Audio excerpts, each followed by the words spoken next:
As we are thinking about sacred space, how to discover it, how to form it in our lives, how to notice it when it is there, one odd place that we would never expect to help us think about sacred space is that of the desert.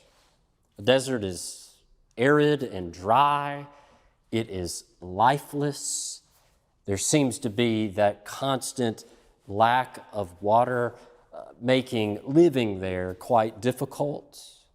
That a desert has always symbolized, represented for us, hardship in life. That those hot days that we imagine the desert are like those summer days in Alabama in July and August that just seem unbearable because of the humidity, where it seems like we can sunburn in the shade. So how can the desert help us cultivate sacred space in our lives? Well, it takes us back to early in the 4th century of the early church, where for so many years after the life of Jesus, the disciples, the early congregations in those various cities and villages throughout the known world at that time really lived as a minority. It was a small people of faith that felt left out of the larger mainstreams of life. And they felt at many times that hardship, persecution. That if one belonged to the church, they really felt a sense of calling to one's faith, that simply the identity of Christian felt like one's calling and purpose in life. But then the seesaw shifted, where the Roman Empire declared that Christianity was the religion of the land, and almost overnight, this small minority faith became the religion of the majority, where if you were born a Roman citizen, it was understood that you were born a member of the church. And for those who lived in both seasons of the church, when it was more of a minority of faith and then when it was the religion of the majority, this caused a lot of internal tension, because they remembered the days where if you identified as a follower of Jesus, that was in and of itself a sense of calling. And then all of a sudden, they were part of this cultural landscape of Christianity. So many of them fled to the desert. Those early leaders of the church that we call the desert fathers and mothers, that they would go out and live in places of solitude, in the arid hardship of the desert, where they found that sense of commitment to faith that was a steeper road, that felt a little more similar to when they were a part of the church when it was in the minority. That we think about the life of Antonius, whom we now call Saint Antony, who spent a prolonged time in his life meditating on the stories of the book of Acts, thinking about the life of the early church, which for him was just decades before. It did not seem as far for him going back in history as it does for us.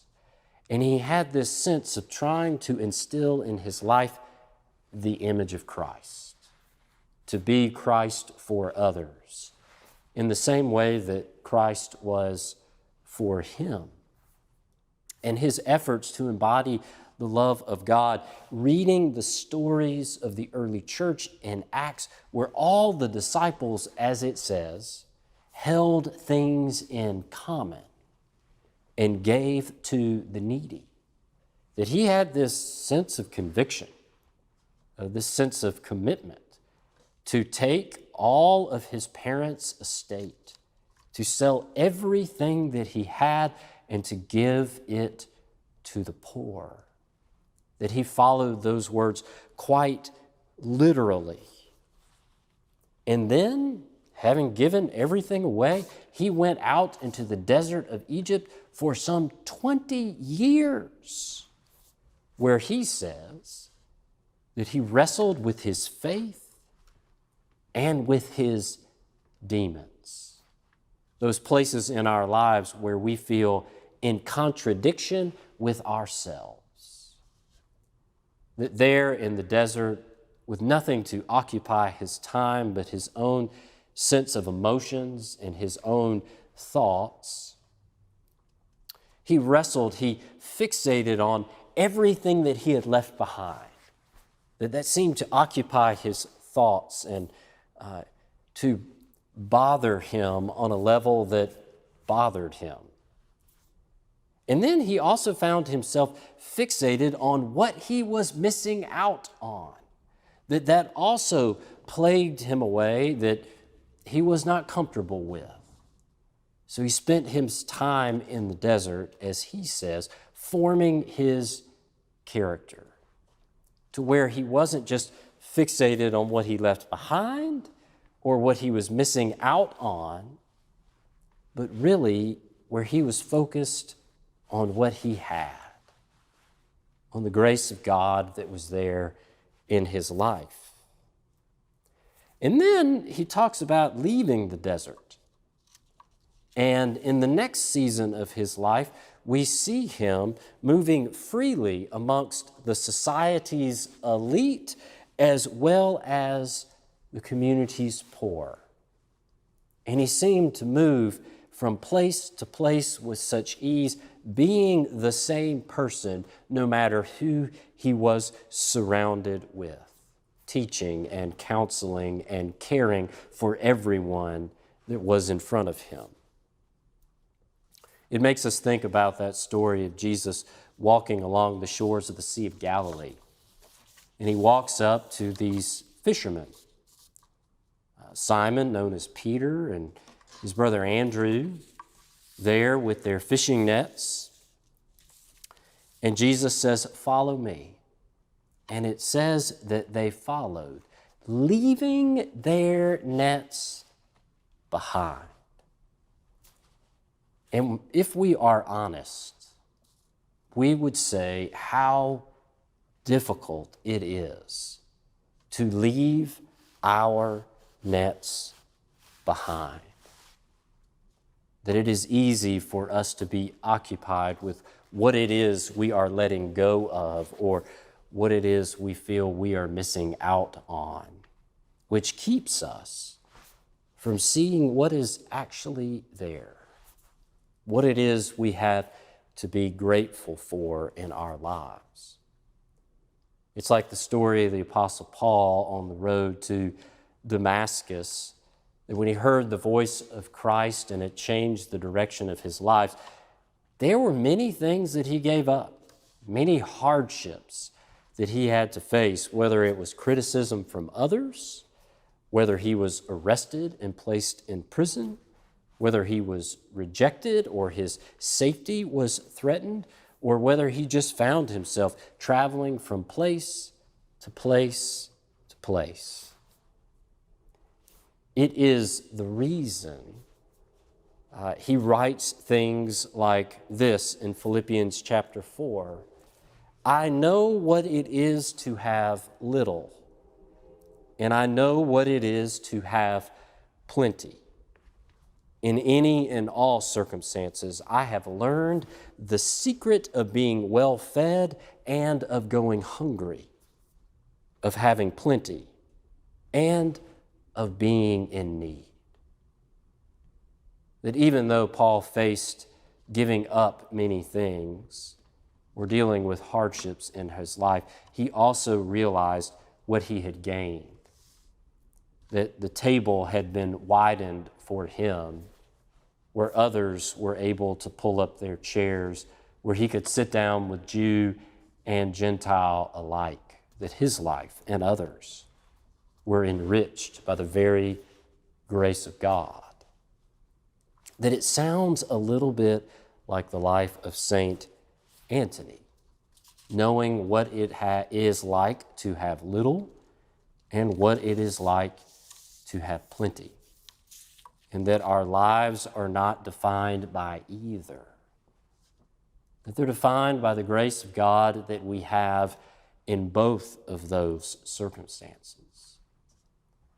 That we learn somewhere along the way that there are times that the only way to move forward is to leave something behind, which is a difficult process, no matter what it is.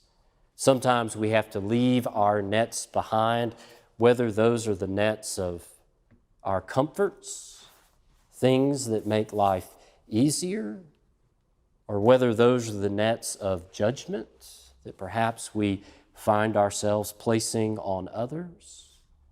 Or maybe it's the nets of our fears that are gripping us and keeping us from going forth.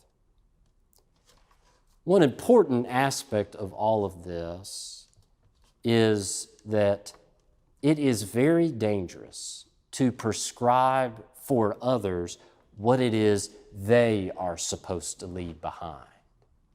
That none of us can say for someone else what it is that they are supposed to leave behind in their lives.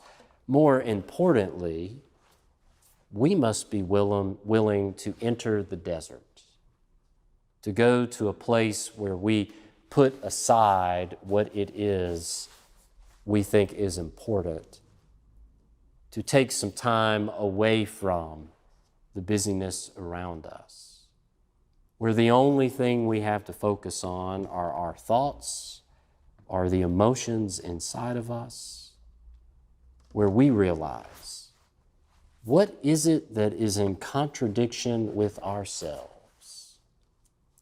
What part are we fixated on that is difficult to leave behind? Or what is it that we are worried about missing out on? And then to sift through all of those things for ourselves so that we can better clearly see the grace of God that is in front of us.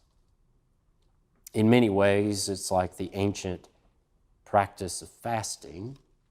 Many of us may have never fasted, but the principles of that practice speak to us even now. It is learning to go without, or letting go of what we have so we can refocus our lives on what is most important. That during the ancient practice of fasting, it was an opportunity to where anytime you felt those pains of hunger, one was to think of the presence of God in our lives on which we depend. And also bringing in that love of neighbor anytime that we felt the pain of hunger, we were to identify with, to think about and have empathy for those who live with hunger on most days. That it helps us create sacred space in our lives by refocusing on what it is that we have and what it is that we can let go of.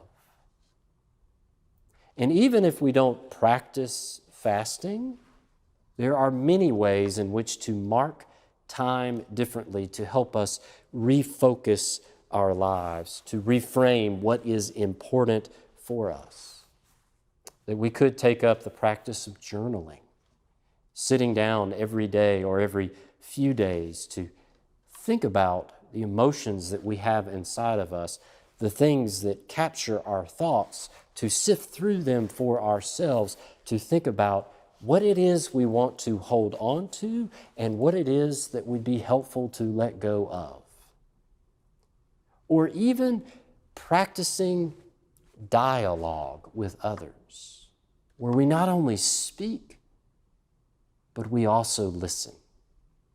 Where listening is defined by taking a risk to have what you think to be changed by what others think. where we engage in conversation back and forth with someone else so that someone else's perspective helps us see our lives differently, to think about what is most important differently, and what it is that we might leave behind in the process. Or even the basic practice of worship, of pausing each and every week to begin the week in a new way, to reclaim and rehearse the grace of God in our lives. So what it is that we seem to be fixated on throughout the week, we can let go of. That we can simply see the grace of God that is before us, what it is that we have, what it is that we want to hold on to and take with us going forward. To remember that sometimes the only way to move forward is to let go of something so that we can reclaim the grace of God that is always in front of us. Amen.